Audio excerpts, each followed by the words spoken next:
Imagina por un momento que estás de pie frente a una obra maestra, no en un museo, sino en la oscuridad silenciosa de tu habitación, mirando una pantalla que emite un resplandor azulado contra tu rostro. La imagen que contemplas vale 100 millones de dólares, tal vez más. Pero aquí está la pregunta que nadie se atreve a hacer. ¿Qué estás mirando realmente? ¿Píxeles organizados en un patrón específico? ¿Una representación digital de algo que existe en otra parte? O quizás algo más inquietante, una realidad completamente nueva que no necesita el mundo físico para existir. Esta es la historia de un robo que nunca debió ser posible, un crimen que desafió las leyes de la física, la geografía y la realidad misma.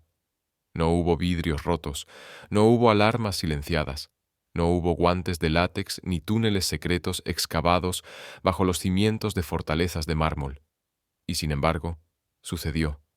La obra de arte más famosa del mundo desapareció, no del muro de un museo, sino de algo mucho más profundo. Desapareció de la conciencia colectiva, de lo que consideramos real.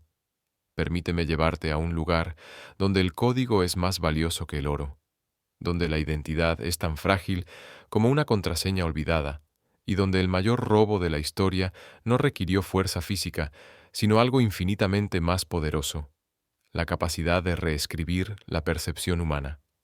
Comenzamos en el año 2021, en una sala de subastas que no existe en ningún mapa. No tiene paredes de ladrillo, no tiene techo de cristal, no tiene guardias de seguridad con auriculares. Esta sala de subastas vive únicamente como código ejecutándose en servidores distribuidos por todo el planeta. Aquí, en este espacio que es todo y nada al mismo tiempo, una pieza de arte digital conocida como NFT, un token no fungible, se vendió por 69 millones de dólares.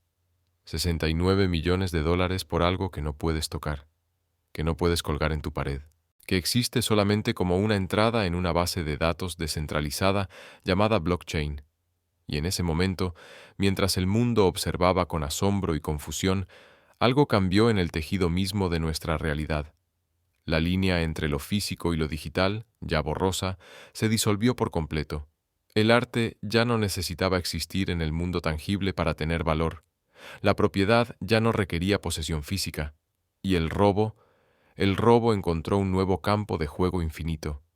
Pero esta historia no comienza con la tecnología blockchain, no comienza con computadoras ni con Internet. Comienza, como todas las grandes historias de crimen y obsesión, con una pregunta fundamentalmente humana: ¿qué convierte algo en valioso? El 21 de agosto de 1911, un hombre caminó hacia el museo más famoso del mundo, el Louvre de París, vestido con el uniforme blanco de un trabajador de mantenimiento. Su nombre era Vincenzo Peruggia, un italiano que había trabajado instalando vitrinas protectoras sobre las pinturas del museo. Conocía cada pasillo, cada esquina sin vigilancia, cada momento en que los guardias cambiaban de turno. Ese lunes, cuando el museo estaba cerrado al público, Peruggia simplemente levantó una pintura de la pared, la escondió bajo su abrigo y caminó hacia la salida. La pintura era pequeña, sorprendentemente ligera, apenas 77 centímetros de alto por 53 de ancho, pintada sobre un panel de madera de álamo. Era la Mona Lisa. Durante 24 horas nadie notó que había desaparecido. Cuando finalmente descubrieron el robo, el escándalo fue mundial. Los periódicos proclamaron el fin de la civilización. Los poetas lamentaron la pérdida de la belleza. Los detectives interrogaron a todos, desde Pablo Picasso hasta el poeta Guillaume Apollinaire. Y aquí está la paradoja hermosa y terrible. Ese robo hizo algo que ninguna cantidad de crítica de arte o análisis académico podría haber logrado. Convirtió a la Mona Lisa en la pintura más famosa del mundo. Antes del robo, era simplemente otra obra maestra entre muchas. Después del robo, se convirtió en un icono global, en un símbolo de misterio, en la materialización misma del deseo humano por lo inalcanzable. Peruggia guardó la pintura en un baúl debajo de su cama durante 2 años, 2 años en los que la Mona Lisa fue más valiosa ausente que presente, 2 años en los que su valor no se medía en dinero, sino en obsesión colectiva. Cuando finalmente intentó venderla en Florencia, fue arrestado inmediatamente. Pasó 7 meses en prisión. La Mona Lisa regresó al Louvre con más fanfarria que nunca, ahora protegida por vidrio antibalas y vigilancia constante. Pero algo había cambiado para siempre. Perugia no solo había robado una pintura, había demostrado algo fundamental sobre la naturaleza humana. El valor no es inherente a los objetos. El valor es una historia que nos contamos unos a otros, una narrativa colectiva, una ilusión consensuada. Avancemos 110 años. El año es 2021. Ya no vivimos en un mundo donde el arte existe únicamente en museos. Vivimos en la era de la reproducción digital infinita, donde cada imagen puede ser copiada perfectamente, distribuida instantáneamente y vista simultáneamente por 1.000 millones de personas. En este mundo, la pregunta de Perugia se vuelve aún más relevante. ¿Qué hace que algo sea valioso cuando puede ser replicado infinitamente sin costo? La respuesta llegó en forma de una tecnología que la mayoría de las personas aún no comprende completamente: los tokens no fungibles, los NFTs. Códigos criptográficos que funcionan como certificados digitales de autenticidad y propiedad, registrados en una blockchain inmutable.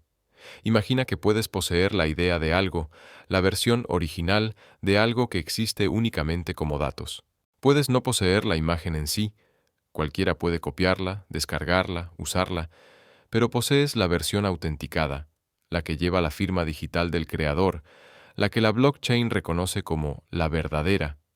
Es filosofía convertida en código.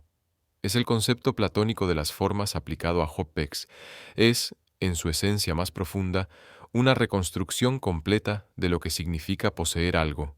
Y entonces, en este contexto de valor digital emergente y posesión virtual, ocurrió algo extraordinario. Alguien, en algún lugar, tuvo una idea que combinaría la audacia de Vincenzo Perugia con la sofisticación tecnológica del siglo XXI. Una idea tan simple en concepto y tan compleja en ejecución que cambiaría para siempre nuestra comprensión de lo que constituye un crimen. ¿Qué pasaría si pudieras robar una obra de arte famosa no del museo donde cuelga, sino del espacio liminal entre lo físico y lo digital?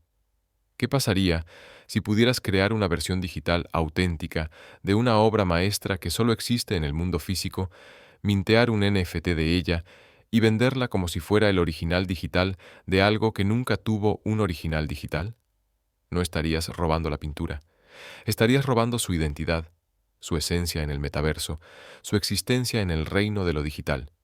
Y lo más perturbador de todo, en un mundo donde lo digital se está volviendo más real que lo físico, donde pasamos más tiempo en pantallas que en el mundo tangible, donde nuestras identidades virtuales están comenzando a importar más que nuestras presencias físicas.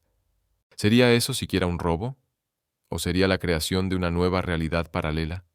Esta es la historia de ese crimen, pero es también la historia de algo mucho más grande.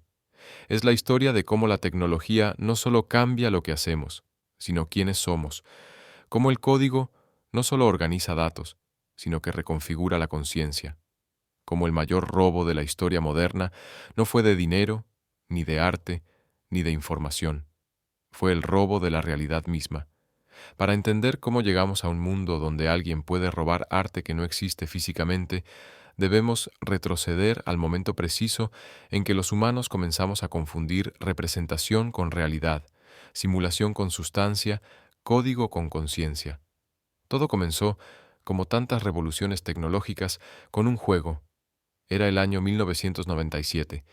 Mientras la mayoría del mundo apenas comenzaba a enviar correos electrónicos y navegar por páginas web primitivas, un pequeño grupo de programadores estaba creando algo que parecía inútil en ese momento: mundos virtuales donde las personas podían existir como avatares, explorar paisajes de píxeles y, lo más importante, poseer cosas que no existían en realidad. El juego se llamaba Ultima Online, un universo medieval de fantasía donde miles de jugadores compartían el mismo espacio digital. Podías ser un guerrero, un mago, un comerciante. Podías construir una casa, podías fabricar armas, podías acumular oro virtual. Y aquí es donde la historia se vuelve fascinante. Ese oro virtual, esas armas digitales, esas casas hechas de píxeles comenzaron a tener valor en el mundo real. Los jugadores empezaron a comprar y vender objetos del juego por dinero real en eBay. Una espada que no existía fuera de un servidor de computadora podía venderse por cientos de dólares. Los desarrolladores del juego estaban desconcertados. Habían creado una economía de juguete, un sistema de recompensas para mantener a los jugadores enganchados. Pero los jugadores habían convertido ese sistema de juguete en una economía real.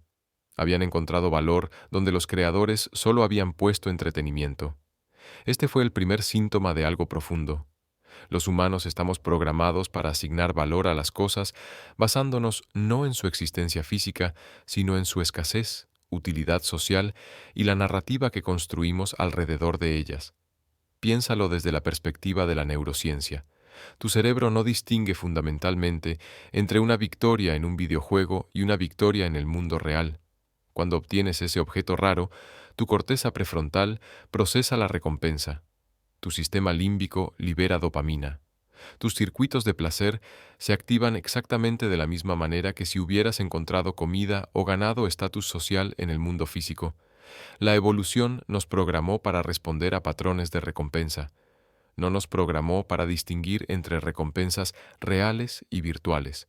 Esa distinción es una construcción cultural reciente y está colapsando. Para el año 2005 había surgido todo un ecosistema económico alrededor de los mundos virtuales. En juegos como World of Warcraft, Second Life y EVE Online, las personas no solo jugaban, invertían, comerciaban, construían imperios económicos enteros hechos de nada más que datos organizados de maneras específicas. En Second Life, un juego que era más simulación social que juego competitivo, las personas compraban terrenos virtuales por miles de dólares reales, construían negocios virtuales que generaban ingresos reales. Algunos jugadores se convirtieron en millonarios vendiendo bienes raíces que solo existían como coordenadas en una base de datos. An Shechong fue la primera, una mujer china que construyó un imperio inmobiliario virtual que valía más de $1.000.000 reales. No poseía tierra física, no construía edificios reales, pero creó valor a partir de la pura ilusión colectiva de que ese espacio virtual importaba. Y aquí está la verdad incómoda. Tenía razón. Importaba. Porque suficientes personas acordaron que importaba. Esto nos lleva a una pregunta que los filósofos han debatido durante milenios, pero que la tecnología ha hecho urgente. ¿Qué es el valor? Los economistas clásicos dirían que el valor proviene de la utilidad. Algo vale porque nos sirve. Pero eso no explica por qué el agua, esencial para la vida, es prácticamente gratuita, mientras que los diamantes, completamente innecesarios, son extraordinariamente caros. Los economistas modernos dirían que el valor proviene de la escasez. Algo vale porque es raro. Pero eso no explica por qué ciertas cosas raras no tienen valor, mientras que ciertos objetos comunes, como una firma de tu ídolo musical en un pedazo de papel, pueden ser preciosos. La verdad es más extraña. El valor es una alucinación colectiva, un acuerdo compartido, una narrativa que todos aceptamos como verdadera hasta que dejamos de hacerlo. El dinero mismo es el ejemplo perfecto. Un billete de $100 no tiene valor intrínseco. Es papel con tinta. Vale $100 solo porque todos acordamos que vale $100, y ese acuerdo está respaldado por la fe en instituciones gubernamentales. Pero ¿qué pasa cuando esa fe comienza a erosionarse? ¿Qué pasa cuando las personas empiezan a confiar más en algoritmos que en gobiernos? ¿Qué pasa cuando el código se vuelve más confiable que las instituciones? La respuesta llegó en 2008, en medio del colapso financiero global, cuando una persona o grupo usando el seudónimo Satoshi Nakamoto publicó un documento de 9 páginas que cambiaría el mundo para siempre. El documento describía Bitcoin, un sistema de dinero digital que no requería bancos, gobiernos o instituciones centralizadas. Un sistema donde la confianza no provenía de autoridades, sino de matemáticas, donde las transacciones eran verificadas no por burócratas, sino por código. En el corazón de Bitcoin estaba una tecnología llamada blockchain, un libro de contabilidad digital distribuido, inmutable y transparente. Cada transacción quedaba grabada para siempre. Ninguna entidad individual podía controlarlo. Era confianza convertida en algoritmo. Al principio, Bitcoin era un juguete para libertarios, criptógrafos y tecnólogos. El primer intercambio documentado de bitcoins por bienes reales fue en mayo de 2010, cuando un programador llamado Laszlo Hanyecz pagó 10.000 bitcoins por 2 pizzas. Al precio actual, esas pizzas valdrían más de 400 millones de dólares. Pero Bitcoin demostró algo fundamental. Puedes crear valor de la nada si puedes crear escasez digital verificable. Solo existirán 21 millones de bitcoins. Nunca. Esa escasez está escrita en el código, inmutable como las leyes de la física, y esa garantía matemática de escasez creó valor. Para 2017, Bitcoin había alcanzado casi 20.000 dólares por moneda, un activo que no existía físicamente, que no estaba respaldado por nada tangible, había creado billones de dólares en valor de mercado a partir del puro acuerdo colectivo de que tenía valor. Y entonces, alguien tuvo una pregunta brillante. Si puedes crear escasez digital para monedas, ¿por qué no para cualquier cosa? ¿Por qué no para arte? ¿Por qué no para objetos coleccionables? ¿Por qué no para identidades mismas? En 2017, un proyecto llamado CryptoKitties demostró el concepto. Eran imágenes de gatitos de dibujos animados, cada uno único, cada uno representado por un token en la blockchain de Ethereum. Las personas podían comprarlos, venderlos, criarlos para crear nuevas combinaciones genéticas digitales. Sonaba absurdo. Y sin embargo, algunos CryptoKitties se vendieron por más de 100.000 dólares. El tráfico en la red Ethereum se congestionó tanto que ralentizó toda la blockchain. Las personas gastaban cientos de dólares en tarifas de transacción solo para comprar imágenes de gatitos digitales. Los críticos se burlaron. «Es una moda pasajera», dijeron. «Es una burbuja», proclamaron. «No tiene valor real», insistieron. Pero se estaban perdiendo el punto fundamental. El valor real nunca fue el objetivo. El objetivo era demostrar que la escasez digital podía existir, que la propiedad única podía aplicarse a cualquier cosa que pudiera ser representada como datos. Para 2020, el concepto había evolucionado completamente. Los NFTs, tokens no fungibles, se habían convertido en una industria multimillonaria. Artistas digitales que nunca habían podido monetizar su trabajo de manera efectiva, de repente vendían piezas individuales por millones. Coleccionistas compraban arte que solo existía en pantallas. Museos virtuales exhibían galerías que flotaban en espacios que nunca podrían existir en el mundo físico. Beeple, un artista digital que había creado una nueva obra de arte cada día durante 13 años consecutivos, vendió una colección de esas obras como un solo NFT por 69 millones de dólares en una subasta de Christie's. Christie's, una de las casas de subastas más prestigiosas del mundo, con una historia que se remonta a 1766, había validado el arte digital como igual al arte físico. El mundo del arte tradicional entró en pánico. ¿Qué significaba esto para los museos, para los coleccionistas, para la noción misma de arte como objeto físico precioso? Pero el pánico perdía de vista algo más profundo. El arte nunca había sido solo sobre objetos físicos. El arte siempre había sido sobre ideas, emociones, significados. El lienzo era solo el medio, no el mensaje, y ahora el medio estaba cambiando. Desde la perspectiva de la psicología junguiana, estábamos presenciando la materialización digital del inconsciente colectivo. Los arquetipos, esas formas primordiales que Jung identificó como los patrones fundamentales de la experiencia humana, ahora podían existir como entidades digitales con valor económico real.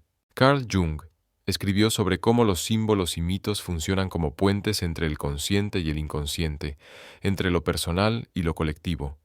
Los NFTs eran eso, símbolos digitales que conectaban identidades individuales con narrativas colectivas, objetos personales con movimientos culturales masivos. Cada NFT compraba no era solo una imagen, era membresía en una tribu, era identidad, era una declaración de quién eres en el metaverso emergente. Los Bored Ape Yacht Club, imágenes de monos de dibujos animados con diferentes accesorios y expresiones, se vendían por cientos de miles de dólares cada uno. ¿Por qué? No porque las imágenes fueran intrínsecamente hermosas o técnicamente impresionantes, sino porque poseer uno significaba que pertenecías a un club exclusivo de personas que también poseían uno. Era estatus social convertido en código. Esto nos lleva al corazón de la revolución digital. La tecnología no solo cambia cómo hacemos las cosas, cambia quiénes somos, reconfigura nuestras identidades, nuestras comunidades, nuestras concepciones de valor y significado. Sigmund Freud argumentó que los humanos son fundamentalmente impulsados por deseos inconscientes, el id buscando gratificación inmediata, el ego negociando con la realidad, el superego imponiendo restricciones morales. Pero ¿qué pasa cuando la realidad con la que el ego debe negociar incluye mundos virtuales donde las reglas normales no aplican? En el metaverso puedes ser quien quieras, puedes poseer lo que imagines, puedes crear valor de la nada. El id puede tener rienda suelta sin las consecuencias físicas del mundo real. ¿Es liberación o es peligro? Friedrich Nietzsche proclamó la muerte de Dios y argumentó que los humanos deben convertirse en sus propios creadores de valores. Uno debe tener el caos dentro de sí para dar a luz a una estrella danzante, escribió. Los NFTs, en cierto sentido, son exactamente eso, el caos de la creación humana, dando a luz a nuevas estrellas de valor en el vacío digital. Pero Nietzsche también advirtió sobre el último hombre, el individuo complaciente que busca solo comodidad y entretenimiento, que evita toda dificultad y profundidad.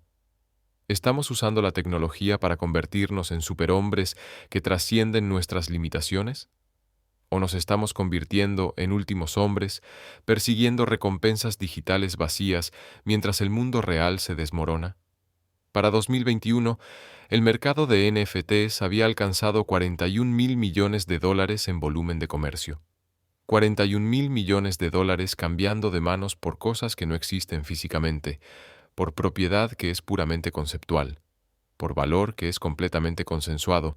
Y en este contexto, mientras el mundo entero estaba aprendiendo a aceptar que lo digital podía ser tan valioso como lo físico, mientras los museos comenzaban a preguntarse cómo exhibir arte que no tiene forma física, mientras los coleccionistas pagaban fortunas por JPEGs, alguien vio una oportunidad.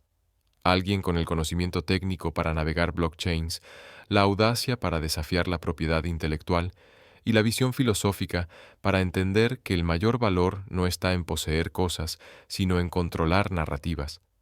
Alguien que entendía que en un mundo donde la realidad es consenso, el poder definitivo no es la fuerza física, sino la capacidad de dar forma a ese consenso. Alguien que estaba a punto de cometer el crimen más audaz de la era digital. No robar un objeto, sino robar la existencia digital de algo que solo existía físicamente.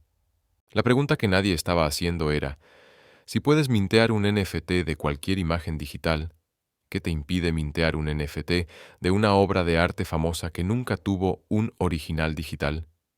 ¿Qué te impide crear el primer NFT oficial de la Mona Lisa, o de la Noche Estrellada de Van Gogh, o de cualquier obra maestra que exista solo en el mundo físico? Técnicamente, nada. Legalmente, todo. Éticamente, el territorio era completamente inexplorado, pero aquí está la verdad. En los primeros días salvajes del oeste de los NFTs, antes de que los abogados y reguladores se pusieran al día, el código era ley. Si podías escribir el contrato inteligente, si podías mint el token, si podías venderlo, entonces lo poseías, al menos en el reino digital. Y así, en algún lugar entre el código y la conciencia, entre la legalidad y la tecnología, entre lo que es posible y lo que es correcto, comenzó a formarse un plan. Un plan tan brillante en su simplicidad y tan complejo en sus implicaciones que cuestionaría todo lo que pensábamos saber sobre propiedad, valor y realidad misma. El robo estaba a punto de comenzar, pero no sería como ningún robo que el mundo hubiera visto antes. La belleza de un crimen perfecto no reside en su ejecución, sino en su concepción, no en cómo se comete, sino en por qué nadie puede estar seguro de que se cometió en absoluto. Para entender este crimen, debemos primero entender la mente detrás de él, no un nombre. Los nombres son irrelevantes en la era digital, sino un patrón de pensamiento, una psicología.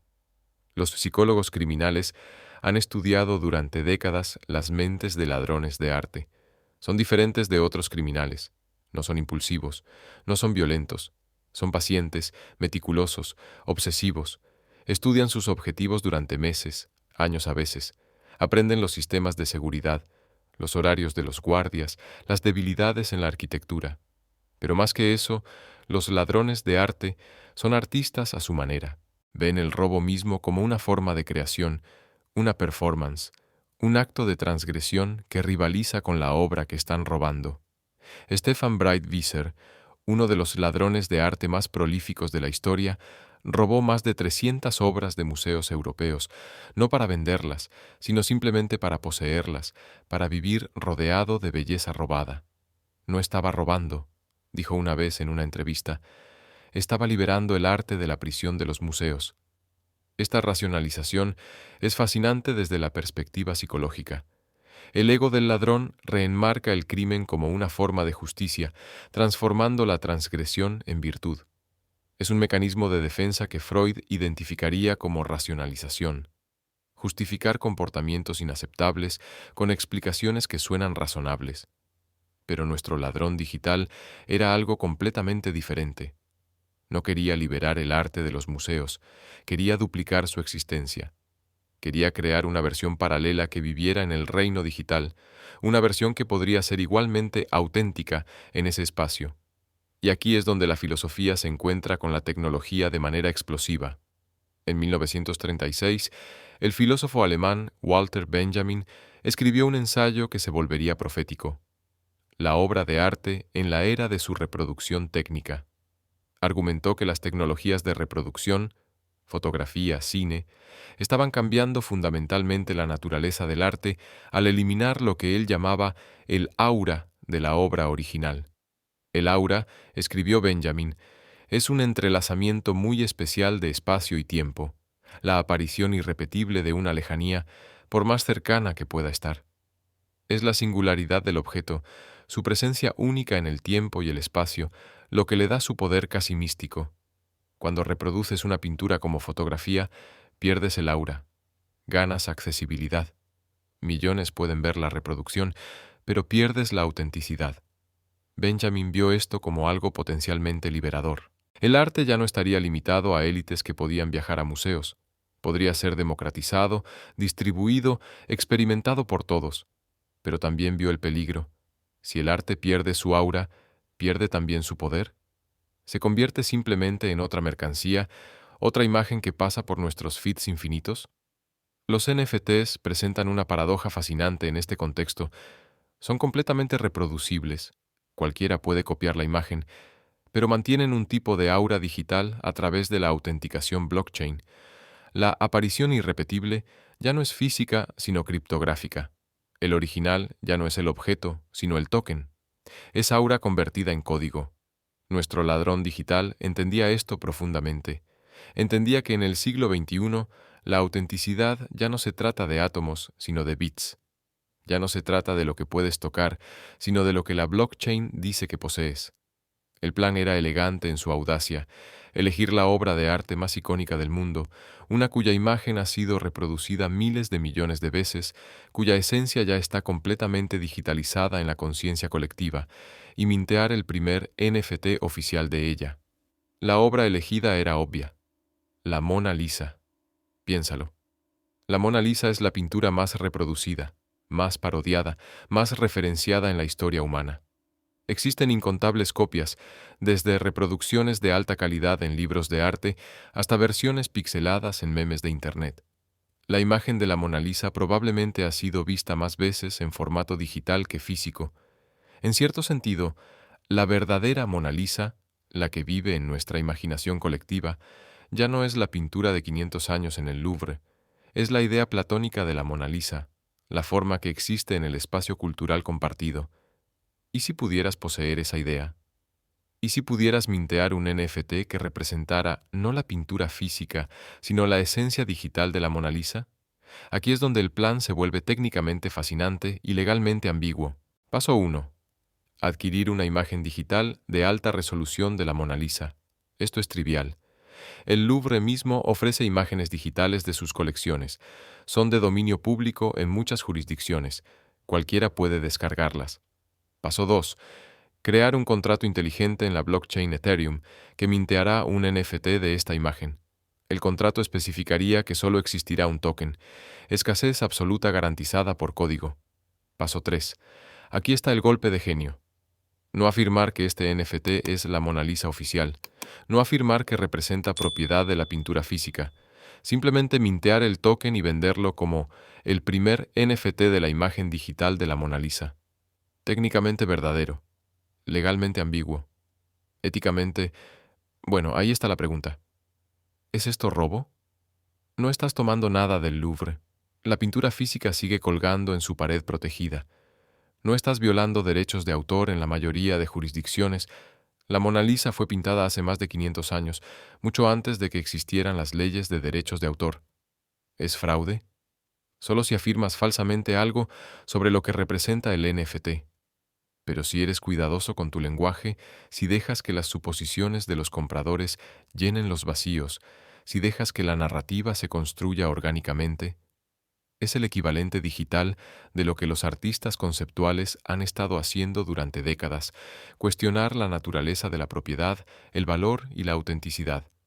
Marcel Duchamp hizo esto en 1917 cuando presentó un urinario firmado como escultura en una exhibición de arte. Lo llamó Fuente. No lo había creado, simplemente lo había comprado en una tienda. Pero al contextualizarlo como arte, al firmarlo, al presentarlo en un espacio de galería, transformó su significado. Fuente no era valiosa como objeto, era valiosa como concepto, como pregunta, como desafío a las nociones de lo que constituye arte. Nuestro ladrón digital estaba haciendo algo similar, pero con implicaciones mucho más amplias.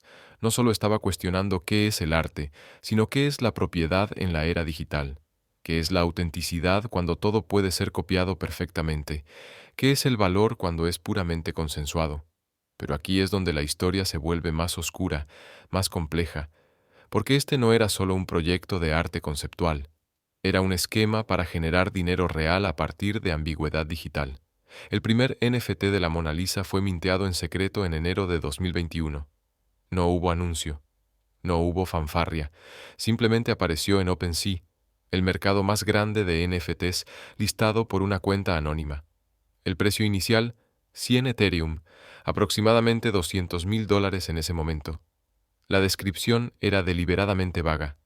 La Mona Lisa, original digital, primero de su tipo, verificado en blockchain. Y aquí es donde la psicología humana entra en juego de manera hermosa y terrible. Los humanos somos máquinas de reconocimiento de patrones. Nuestros cerebros evolucionaron para identificar conexiones, inferir significados, completar narrativas incompletas. Es una característica de supervivencia. Ver el patrón en la maleza podría salvarte del tigre al acecho, pero en el mundo moderno, esta característica se convierte en vulnerabilidad. Vemos patrones donde no existen, inferimos intenciones donde solo hay coincidencia, construimos narrativas que llenan vacíos en información incompleta. Los estafadores, los artistas de la manipulación, entienden esto intuitivamente. No necesitan mentir directamente, solo necesitan crear las condiciones para que tu cerebro construya la mentira por ti. La Mona Lisa, original digital. ¿Qué significa eso? Tu cerebro inmediatamente comienza a llenar los vacíos. Tal vez esto es oficial del Louvre. Tal vez es el primer NFT autorizado. Tal vez poseer esto me da algún derecho sobre las reproducciones digitales. Ninguna de estas cosas es verdad, pero ninguna de ellas fue afirmada explícitamente tampoco. Es lo que los científicos cognitivos llaman sesgo de confirmación, combinado con anclaje. Una vez que tu cerebro forma una hipótesis inicial, esto debe ser especial, buscas evidencia que la confirme e ignoras evidencia que la contradice, y el precio, 100 Ethereum, se convierte en un ancla que sugiere valor. Si cuesta tanto, debe valer tanto, piensa tu cerebro subconscientemente.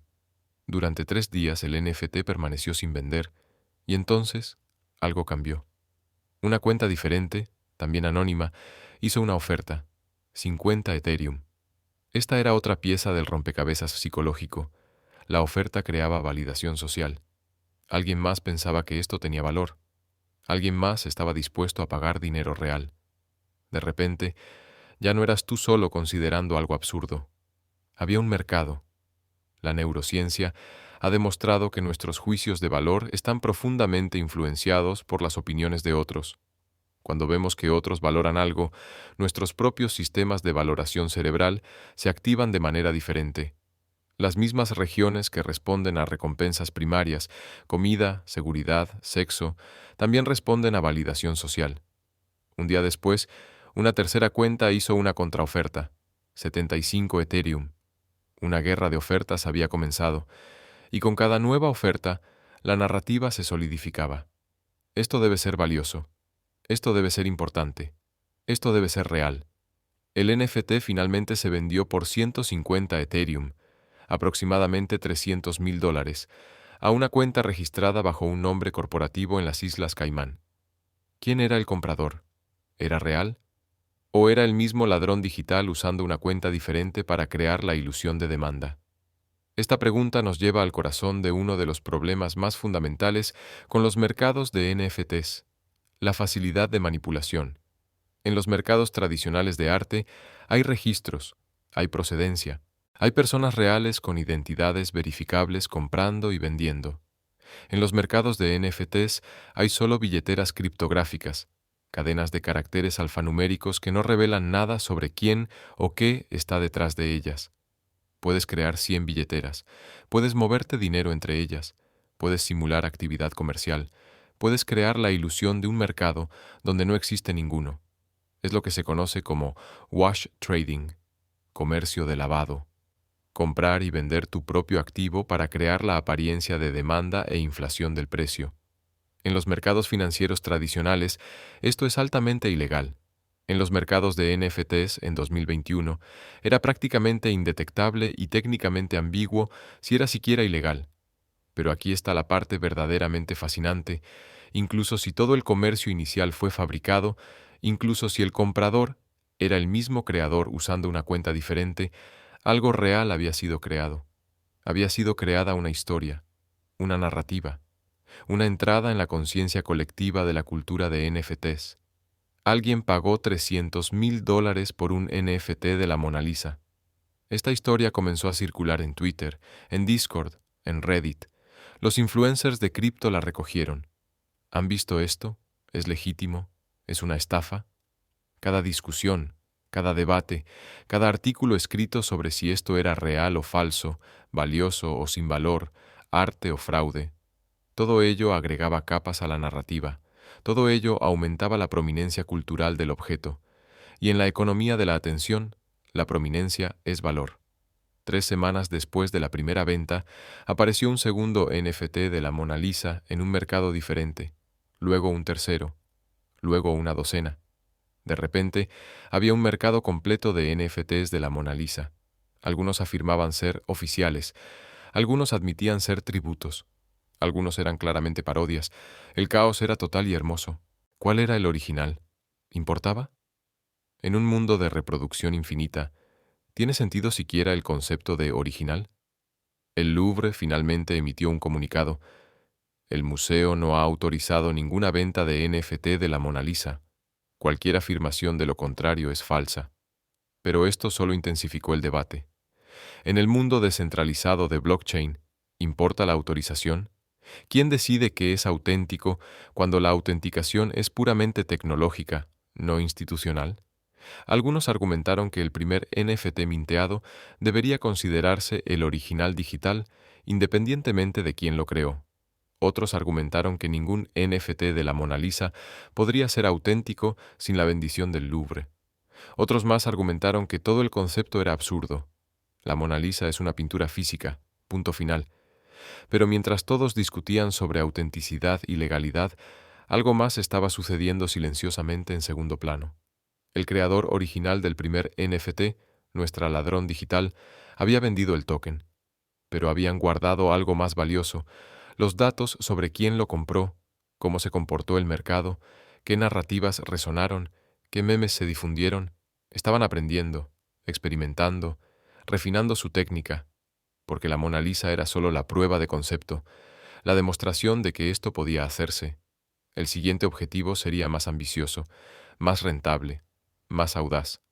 ¿Qué pasaría si no minteabas NFTs de obras maestras existentes, sino que crearas nuevas obras digitales que afirmaran ser descubrimientos perdidos?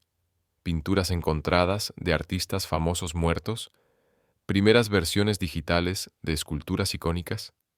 En el espacio entre verificación y fe, entre tecnología y confianza, se abrió un nuevo territorio de crimen que nadie había anticipado completamente. Y entonces sucedió la verdadera innovación criminal, la creación de NFTs de obras de arte que nunca existieron en absoluto. En marzo de 2021, apareció un NFT extraordinario. Afirmaba ser una pintura digital de Leonardo da Vinci, descubierta en un archivo digital de una universidad italiana. La obra mostraba a una mujer con una expresión enigmática, no la Mona Lisa, pero claramente del mismo artista, el mismo período. La historia era elaborada. Un profesor había estado digitalizando documentos antiguos cuando encontró lo que parecía ser bocetos digitales creados por Da Vinci si hubiera tenido acceso a computadoras. Por supuesto, esto era imposible. Da Vinci murió en 1519, pero la narrativa era cautivadora. ¿Y si Da Vinci había creado estos diseños en papel y alguien en el siglo XXI los había convertido en arte digital, cumpliendo la visión del maestro? Era ficción, era narrativa pura, y se vendió por $2 millones. ¿Quién lo compró? Una persona real que creía la historia, alguien cuyo cerebro había sido capturado por la posibilidad narrativa, cuyo sistema de recompensa se activó ante la idea de poseer un pedazo imposible de historia. Aquí es donde debemos detenernos y preguntarnos, ¿es la víctima realmente una víctima si obtiene exactamente lo que quería? Una historia cautivadora, un objeto de estatus, un tema de conversación, incluso si la historia fundamental es falsa. Esta pregunta nos lleva al territorio de la filosofía moral. Kant argumentaría que mentir es siempre moralmente incorrecto, independientemente del resultado. El imperativo categórico exige que tratemos a las personas como fines en sí mismas, nunca meramente como medios. El engaño las trata como medios para nuestros fines, pero los utilitaristas podrían argumentar de manera diferente.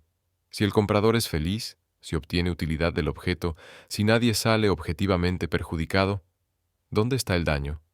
El filósofo contemporáneo Harry Frankfurt argumenta en On Bullshit que hay una distinción importante entre mentir y decir tonterías. El mentiroso conoce la verdad y deliberadamente la contradice. El que dice tonterías no le importa la verdad en absoluto, solo le importa lograr un efecto particular. Los NFTs existen en este espacio extraño. No son exactamente mentiras, son objetos reales que existen en blockchains reales, pero las narrativas que los rodean a menudo son tonterías en el sentido de Frankfurt, construcciones diseñadas para lograr efectos emocionales y económicos sin preocupación fundamental por la verdad. Y aquí está la verdad incómoda. En la economía de la atención, las tonterías funcionan mejor que los hechos. Los hechos son aburridos, los hechos son verificables, los hechos limitan la imaginación. Las tonterías son maleables. Las tonterías permiten que cada persona proyecte sus propios deseos y miedos. Las tonterías crean espacios para que florezcan mitos. Durante todo 2021, el mercado de NFTs explotó en una orgía de creación de valor basada en narrativas. Rocas pixeladas se vendieron por cientos de miles de dólares. Punks criptográficos, imágenes simples de rostros de 24x24 píxeles se vendieron por millones. Proyectos completos se lanzaron y colapsaron en días, creando y destruyendo fortunas con la velocidad de las transacciones blockchain. Era el capitalismo acelerado hasta el punto de absurdo. Era el arte reducido a tokens comerciables. Era la conciencia humana tratando de adaptarse a una realidad donde el valor es completamente abstracto y el significado es completamente consensuado.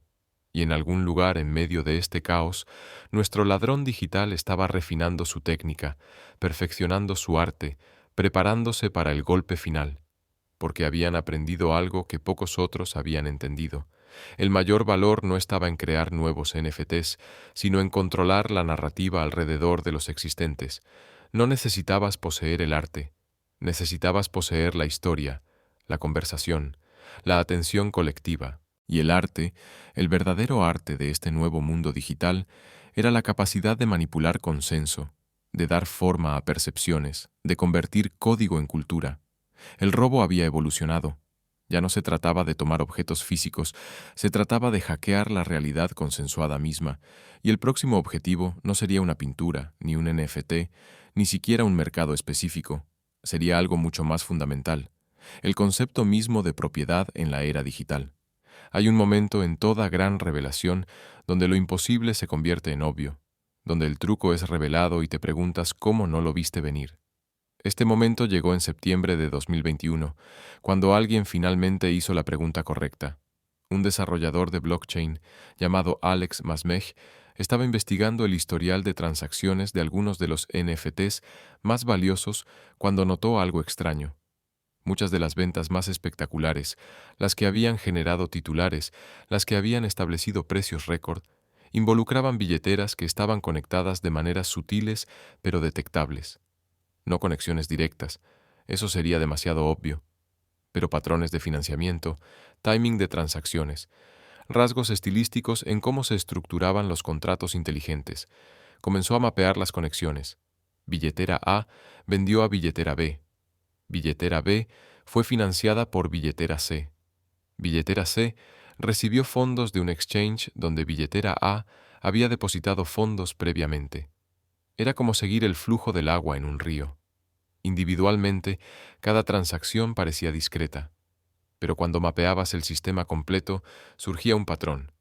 Alguien, o algún grupo, había estado orquestando un esquema masivo de manipulación de mercado, creando NFTs, comprándolos con cuentas falsas para establecer precios base, vendiéndolos a compradores reales a precios inflados, usando las ganancias para crear más NFTs y repetir el ciclo. No era ilegal en el sentido técnico, no había regulaciones claras para los mercados de NFTs en ese momento, pero era absolutamente engañoso. Masmej publicó sus hallazgos en un hilo de Twitter que se volvió viral. El mercado de NFTs está manipulado, escribió. Los precios récord que están viendo son ficción. Es un castillo de naipes construido sobre comercio fraudulento y hype artificial. La reacción fue inmediata y visceral. Algunos en la comunidad cripto lo atacaron. Solo tienes envidia, dijeron. No entiendes el valor de los NFTs. Esto es innovación, no manipulación. Otros lo apoyaron. Finalmente alguien lo dice, respondieron. Todo esto ha sido obvio desde el principio. El mercado completo es una estafa piramidal. Pero la respuesta más fascinante vino de un lugar inesperado, un ensayo publicado anónimamente titulado En defensa del crimen digital. El ensayo argumentaba que lo que Masmej había descubierto no era un error en el sistema, sino su característica fundamental. Los NFTs, argumentaba el autor, nunca se trataron de arte o coleccionables o incluso inversión en el sentido tradicional. Se trataban de algo mucho más profundo, la creación de realidad consensuada a través de la tecnología. Cada transacción en blockchain es un voto sobre qué es real, escribió el autor anónimo. Cada NFT comprado es una afirmación de que este objeto digital tiene valor. Cada precio pagado es un consenso sobre cuánto vale. No hay verdad subyacente, solo hay el consenso de los participantes. El ensayo continuaba argumentando que acusar al mercado de NFTs de manipulación era malentender fundamentalmente su naturaleza. Los mercados tradicionales pretenden descubrir valor real, el valor intrínseco de una empresa, una mercancía, un activo. Pero los NFTs no tienen valor intrínseco. Son puramente especulativos, puramente consensuados. Por lo tanto, no puedes manipular algo que es inherentemente manipulación. No puedes crear valor artificial cuando todo el valor es artificial desde el principio. Era un argumento audaz, filosóficamente sofisticado e inquietantemente coherente, y completamente nihilista. Porque si aceptas este argumento, si aceptas que no hay diferencia entre valor real y valor artificial en el espacio digital, entonces no hay base para la moralidad, para la honestidad, para la confianza. Todo se convierte en juego, todo se convierte en rendimiento, todo se convierte en quien puede contar la historia más convincente y reunir a suficientes creyentes. Es Nietzsche llevado a su conclusión lógica. Si Dios está muerto, si no hay valores inherentes, entonces los humanos deben crear sus propios valores. Y en el espacio digital, crear valor es literal. Escribes el código, minteas el token, estableces el precio. Eres tu propio Dios en tu propio universo digital. Pero Nietzsche también advirtió sobre el abismo. Cuando miras largo tiempo a un abismo, escribió, el abismo también te mira a ti. Cuando creas sistemas donde todo es relativo, donde la verdad es solo consenso, donde el valor es solo narrativa, ¿qué te pasa como ser humano? Esta pregunta se volvió urgentemente relevante cuando comenzaron a surgir más investigaciones. Periodistas de Bloomberg rastrearon algunas de las billeteras más grandes involucradas en ventas de NFTs de alto perfil. Descubrieron algo perturbador. Muchas estaban conectadas a grupos que también estaban involucrados en otros tipos de fraude, esquemas de bombeo y descarga de criptomonedas, estafas de phishing, ransomware. Los mismos individuos que estaban inflando artificialmente los precios de NFTs también estaban extorsionando hospitales con ransomware, robando cuentas de exchanges de cripto, ejecutando esquemas Ponzi. El crimen digital no existía en silos separados. Los estafadores de NFTs eran los mismos estafadores de cripto, eran los mismos hackers de ransomware. Habían encontrado un ecosistema completo donde podían operar, y los NFTs eran solo la última frontera. Esto nos lleva a una comprensión más profunda de la psicología criminal en la era digital. Los criminólogos han observado durante mucho tiempo que el crimen tiene barreras, psicológicas, físicas, sociales. Para robar una tienda, debes entrar físicamente, arriesgarte a ser visto, enfrentar a la víctima directamente. Estas barreras crean fricción moral, hacen que el crimen se sienta real, personal, moralmente pesado. Pero el crimen digital elimina casi todas estas barreras. Puedes estafar a miles de personas desde tu dormitorio. Nunca ves sus caras, nunca escuchas sus historias. Son solo nombres de usuario, direcciones de billetera, líneas de código. La psicología moral se colapsa cuando la distancia es suficientemente grande. Es el mismo fenómeno que permite a los pilotos de drones lanzar misiles desde miles de millas de distancia sin el peso psicológico que sentiría un soldado en combate cercano. La distancia convierte a las personas en abstracciones, y las abstracciones son mucho más fáciles de dañar que los seres humanos reales. Los investigadores en neurociencia moral han mostrado que nuestros cerebros responden de manera diferente al daño abstracto frente al daño concreto. Ver a alguien sufrir activa nuestra ínsula anterior y corteza cingulada anterior, regiones asociadas con empatía y angustia personal. Leer sobre el sufrimiento de alguien activa regiones de procesamiento del lenguaje, pero no el mismo sistema de empatía. Los criminales digitales están optimizando para abstracciones, números en pantallas, transacciones en blockchains. Nunca tienen que confrontar el impacto humano de sus acciones. Y aquí está la verdad terrible. La mayoría de nosotros somos capaces de mucho más daño de lo que nos gustaría admitir cuando ese daño está suficientemente abstraído. Stanley Milgram lo demostró en sus famosos experimentos de obediencia en los años 60. Personas ordinarias estaban dispuestas a administrar lo que creían que eran choques eléctricos letales a extraños solo porque una figura de autoridad les dijo que lo hicieran, solo porque la persona que sufría estaba en otra habitación, invisible. La distancia destruye la empatía, la abstracción mata la conciencia, y la tecnología digital maximiza tanto la distancia como la abstracción. Pero hay otra dimensión en esto, algo que los estudios de Milgram no capturaron: el papel de la identidad. En el mundo físico, tu identidad es relativamente estable. Tienes un nombre, una cara, una historia, reputación. Estas cosas crean responsabilidad, te hacen rastreable, te dan una razón para mantener coherencia moral a lo largo del tiempo. En el mundo digital, especialmente en blockchains seudónimas, la identidad es fluida. Puedes crear nuevas billeteras instantáneamente. Puedes operar bajo múltiples seudónimos. Puedes ser una persona completamente diferente en cada plataforma, cada comunidad, cada transacción. Carl Jung escribió extensamente sobre la persona, la máscara social que presentamos al mundo. Argumentó que todos tenemos múltiples personas que activamos en diferentes contextos. Eres una persona diferente en el trabajo que en casa, diferente con amigos que con padres. Pero Jung también advirtió sobre el peligro de identificarse demasiado con nuestras personas, de perder contacto con el self verdadero debajo de las máscaras. En el mundo digital, Este peligro se intensifica exponencialmente. Puedes tener docenas de personas, docenas de identidades, docenas de selves. ¿Cuál es real? ¿Cuál eres realmente tú? Y si no hay un tú real, si todo es performance, si la identidad es completamente fluida, ¿cómo puede haber responsabilidad moral? ¿Cómo puede haber vergüenza, culpa o redención? Esta fragmentación de identidad es quizás el cambio psicológico más profundo que trae la tecnología digital. No solo cambia lo que hacemos, cambia quiénes somos en un sentido fundamental. Para octubre de 2021, el mercado de NFTs estaba en caída libre. Las revelaciones sobre manipulación habían erosionado la confianza. Los precios estaban colapsando.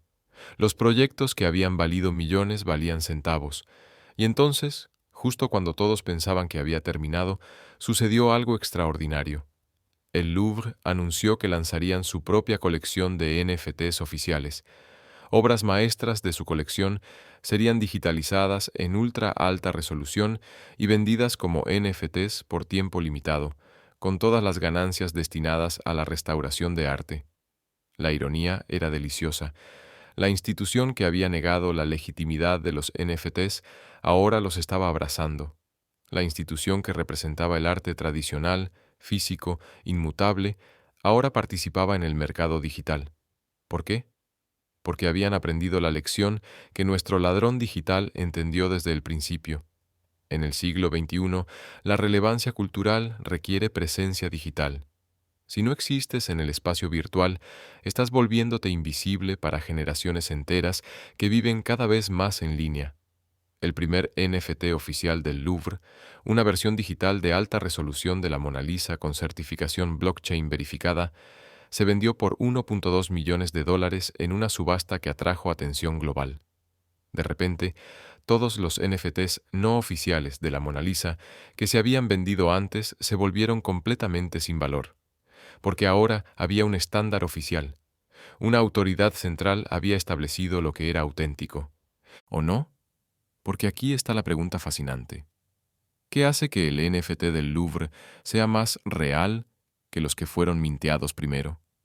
¿Es la autoridad institucional? ¿Es el proceso de certificación? ¿Es simplemente el consenso de que deberíamos confiar en los museos más que en creadores anónimos?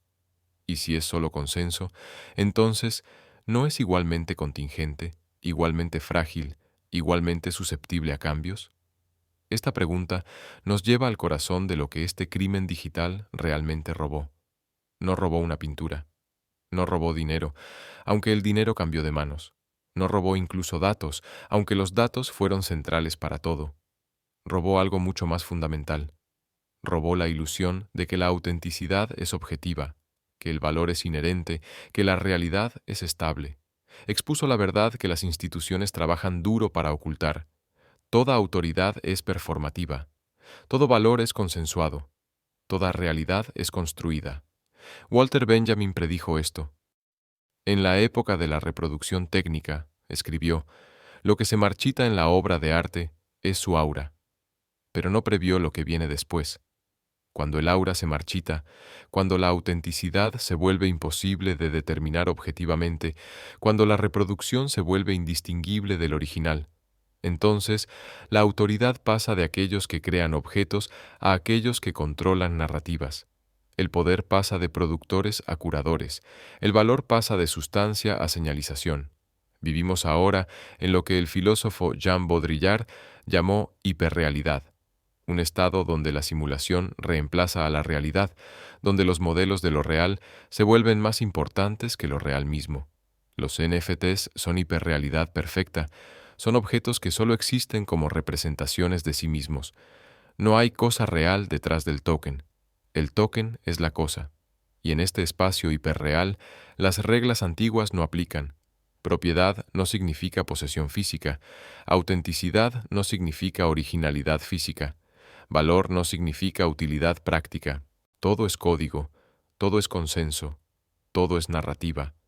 Y el que puede escribir el mejor código, orquestar el consenso más amplio, contar la narrativa más convincente, ese es quien gana.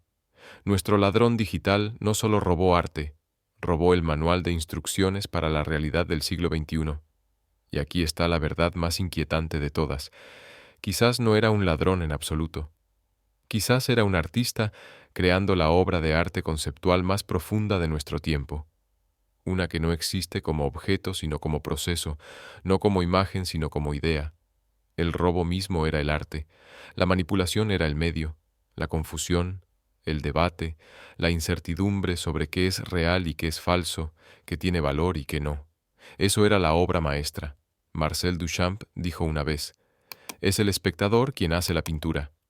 En el arte conceptual, el significado no reside en el objeto, sino en la conversación que provoca. Por ese estándar, nuestro ladrón digital creó una de las obras de arte más exitosas de todos los tiempos. Provocó conversaciones globales sobre valor, autenticidad, propiedad y realidad. Forzó a instituciones a reconsiderar su relación con la tecnología. Hizo que millones de personas cuestionaran sus posiciones fundamentales sobre qué es real, y como bono adicional, se volvieron ricos en el proceso. ¿Es eso crimen? ¿Es eso arte? ¿Es eso simplemente capitalismo funcionando como fue diseñado? La respuesta, por supuesto, es sí a todo. Es crimen en el sentido de que violó leyes sobre fraude y manipulación de mercado, aunque esas leyes aún no están claramente definidas para espacios digitales. Es arte en el sentido de que cuestionó profundamente nuestras suposiciones y provocó nuevas formas de pensar sobre conceptos fundamentales. Es capitalismo en el sentido de que identificó ineficiencias de mercado y las explotó para ganancias, creando valor, en forma de narrativa, donde antes no existía ninguno. La genialidad del esquema fue que operaba en las grietas entre categorías, demasiado abstracto para ser obviamente criminal, demasiado lucrativo para ser puramente conceptual, demasiado nihilista para ser capitalismo celebrativo. Existía en el espacio liminal donde la cultura, la economía y la tecnología se fusionan en algo completamente nuevo, y ese espacio liminal es donde vivimos cada vez más, porque aquí está la verdad que este crimen reveló. Todos somos ladrones digitales ahora. Cada vez que compartimos contenido sin atribución, estamos robando propiedad intelectual. Cada vez que usamos bloqueadores de anuncios, estamos robando modelos de negocio. Cada vez que copiamos, pegamos, remezcamos y redistribuimos, estamos participando en una economía de apropiación que habría sido imposible hace 2 décadas. La diferencia entre nosotros y nuestro ladrón digital no es de tipo sino de escala y sofisticación. Ellos simplemente lo hicieron más audazmente, más visiblemente, más lucrativamente, y al hacerlo nos mostraron algo que preferíamos no ver, que la realidad que habitamos es más frágil, más consensuada, más manipulable de lo que queremos admitir, que los sistemas en los que confiamos, mercados, instituciones, autoridades, son solo tan fuertes como nuestra creencia colectiva en ellos, que el código puede crear mundos, pero solo los humanos pueden darles significado, y que en la era digital el poder definitivo no es crear sino narrar, no poseer sino controlar la historia sobre quién posee qué y por qué importa. Este es el robo real, no de objetos sino de ontología, no de cosas sino de la verdad misma, y todos somos cómplices. Cada vez que hacemos clic, compartimos, compramos, creemos, estamos votando sobre qué es real. La pregunta que debemos enfrentar es, ¿estamos votando sabiamente? Permíteme llevarte de vuelta a donde comenzamos, de pie en la oscuridad, mirando una pantalla, contemplando algo que vale millones pero que solo existe como luz organizada en patrones específicos. Ahora entiendes que siempre estuvo ahí, no solo la imagen, no solo el NFT, sino la pregunta que subyace a todo esto, ¿qué es real? Durante toda la historia humana teníamos una respuesta simple. Lo real es lo que puedes tocar, lo que ocupa espacio, lo que persiste a través del tiempo independientemente de si alguien lo está observando. Pero esa certeza se ha disuelto. La física cuántica nos dice que la observación cambia lo observado. La neurociencia nos dice que la realidad que experimentamos es una construcción de nuestros cerebros, una simulación simplificada del verdadero caos de estímulos sensoriales. La tecnología nos muestra que podemos crear experiencias que se sienten completamente reales, pero que no tienen existencia física. Y ahora, en la era de blockchains y metaversos y identidades digitales, la pregunta se ha vuelto urgente. Si pasamos más tiempo en espacios digitales que físicos, si nuestras identidades en línea tienen más impacto que nuestras presencias físicas, si el valor que creamos es principalmente código y consenso, ¿qué constituye la realidad real? Este robo que hemos explorado, este crimen que no es exactamente un crimen, este arte que no es exactamente arte, esta manipulación que es indistinguible del mercado funcionando como fue diseñado, es un espejo. Nos muestra quiénes nos estamos convirtiendo en la era digital. Nos muestra que valoramos narrativas más que verdades, que preferimos ilusiones convincentes a realidades incómodas, que estamos dispuestos a pagar fortunas por objetos que no existen si vienen con las historias correctas y señalan la identidad correcta. Nos muestra que la confianza, ese pegamento invisible que mantiene unida a la sociedad, se está fragmentando. Confiamos en algoritmos más que en instituciones. Confiamos en código más que en comunidad. Confiamos en contratos inteligentes más que en contratos sociales. Y nos muestra que el poder está cambiando de maneras que apenas estamos comenzando a comprender. Durante siglos, el poder vino de controlar recursos físicos: tierra, oro, petróleo, armas. Luego vino de controlar información, periódicos, difusión, telefonía. Ahora viene de controlar narrativas, algoritmos de redes sociales que determinan qué vemos, influencers que dan forma a qué valoramos, creadores que establecen qué cuenta como auténtico en espacios digitales, y también viene de controlar código, los desarrolladores de blockchain que escriben los contratos inteligentes que gobiernan transacciones, los diseñadores de juegos que crean las economías virtuales donde pasamos tiempo creciente, los ingenieros de IA que construyen los sistemas que median cada vez más nuestras experiencias. Este cambio es tan fundamental como la transición de la caza-recolección a la agricultura, de la agricultura al industrialismo. Estamos entrando en la era de la conciencia digital, donde la mente importa más que la materia, donde el código supera al capital, donde la narrativa derrota a la verdad objetiva. Y como todas las grandes transiciones, trae tanto posibilidad como peligro. La posibilidad. Podemos crear mundos que no existen en lo físico. Podemos experimentar realidades que la biología sola nunca permitiría. Podemos construir sistemas que son más transparentes, más democráticos, más resistentes a la corrupción que cualquier cosa en la historia humana. Pero el peligro. Podemos perder contacto con lo que nos hace humanos. Podemos optimizar tanto para abstracción que olvidamos concreción. Podemos volvernos tan fluidos en identidad que perdemos coherencia. Podemos construir sistemas tan complejos que nadie los entienda realmente, dejándonos gobernados por código que no podemos leer y algoritmos que no podemos auditar. Carl Jung advirtió sobre lo que llamó inflación: identificarse tan completamente con arquetipos o ideales que pierdes tu individualidad. En el mundo digital, esto es una amenaza constante. Te vuelves tu avatar. Te conviertes en tu persona en línea. Tu verdadero self, el ser humano confuso y contradictorio que existe en carne y sangre, comienza a sentirse menos real que la versión curada y optimizada que presentas en pantallas.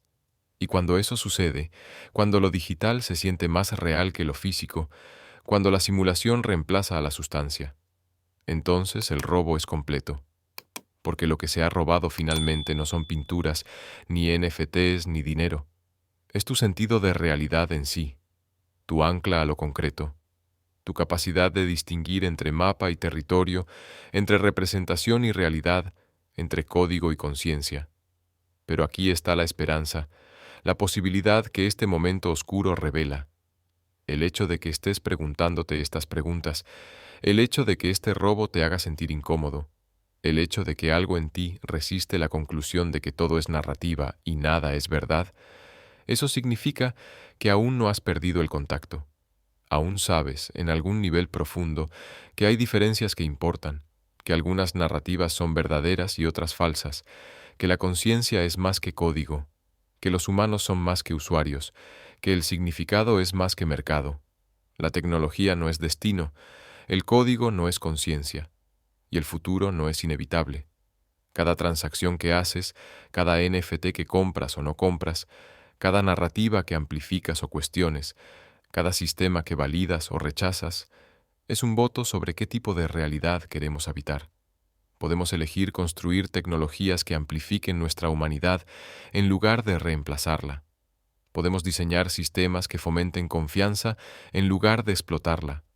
Podemos crear culturas digitales que valoren autenticidad sobre performance, sustancia sobre señalización, verdad sobre tribalism.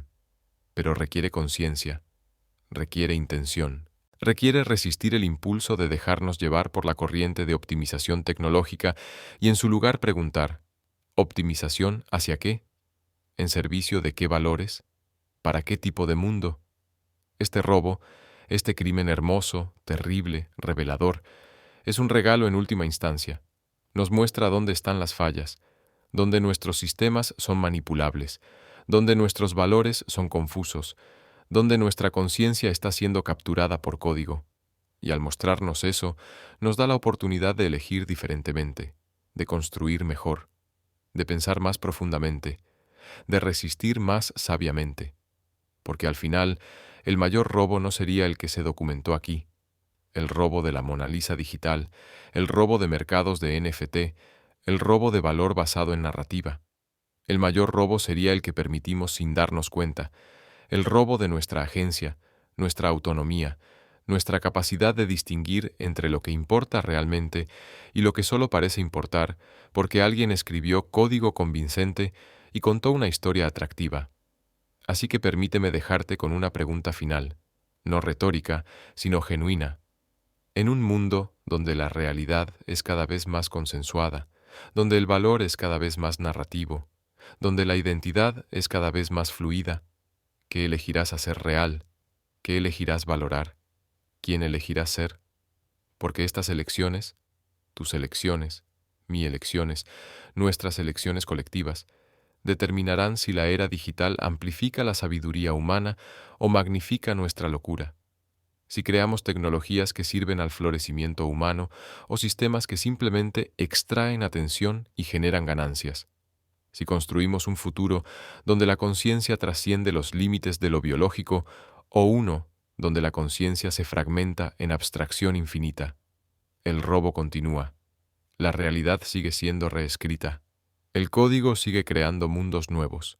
Pero tú, conciencia humana leyendo estas palabras, criatura tanto de carbono como de silicio, habitante de mundos tanto físicos como digitales, tú aún decides qué significa todo esto. Y en ese espacio de elección, en ese momento de decisión, reside toda la esperanza y todo el peligro de la era que estamos entrando. Elige sabiamente, construye bien, permanece humano, porque el mayor crimen de todos sería perder nuestra humanidad mientras conquistamos el universo digital. Y el mayor arte sería usar estas nuevas herramientas para profundizar, no disminuir, lo que significa estar vivo, ser consciente, ser completamente real en toda nuestra hermosa, contradictoria, imposible complejidad. El ladrón que robó la pintura más famosa del mundo nos enseñó finalmente que no puedes robar lo que es infinitamente reproducible, pero puedes robar atención, puedes robar confianza, puedes robar el sentido mismo de lo que es real, a menos que elijas defender eso con cada decisión consciente que tomes. El código es poderoso, pero la conciencia es más poderosa aún. Úsala bien.